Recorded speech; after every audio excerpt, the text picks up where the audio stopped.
Hi, and welcome to Two Tired Teachers. Today's episode, I'm going to be talking about how to avoid becoming halfway hitched.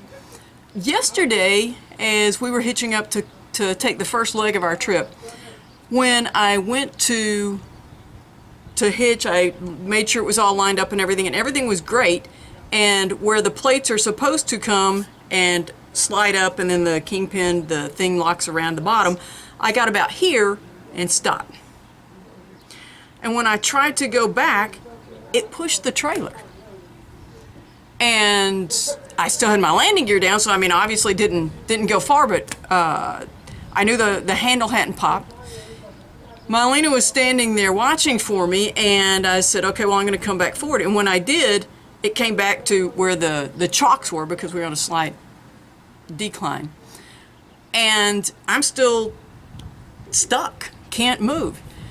And so first inclination was to say, okay, God, I don't know what to do here. This is kind of scary because now I'm stuck.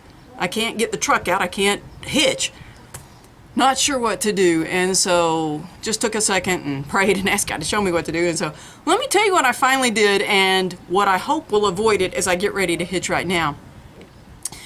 I normally had the chocks where they're both directions. Well, because I knew we were getting ready to leave, I had taken the ones that were keeping us from going backwards. I had removed those so that as soon as I got hitched, I was ready just to move forward a little bit and pull out and go. So what I did is I went and I put the chocks back that would keep us from going backwards, snugged them in there as good as I could possibly get them. And then this was just because I didn't want to damage that landing gear any. I barely lifted it. I did not lift it high. Some of you are going to say that may have been a big mistake, but like I said, I didn't want to damage my landing gear. I'm just saying what I did, and it worked. Is I barely raised that landing gear because it's already, I mean, I had tried extending and retracting and it was going together. And so I thought, okay, I'm going to retract that landing gear just a little bit. And then once I had those chocks snugged in there, I went on and back just a little bit and it popped the handle and we towed right at 500 miles. It was a long day and not a minute's trouble. And so I realized what had happened was it was a lack of maintenance on my part.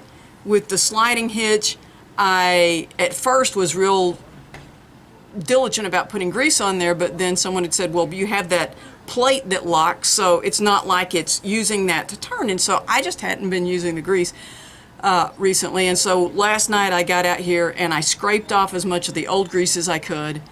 And I went and I put a fresh layer of grease on there. And I believe that is going to solve my problem, but that had just, so now it's got good grease on there and it's going to hitch right. But like I said, this happened to me. I want to help people have it, avoid having it happen to them. So let's get it hitched to make sure it works right.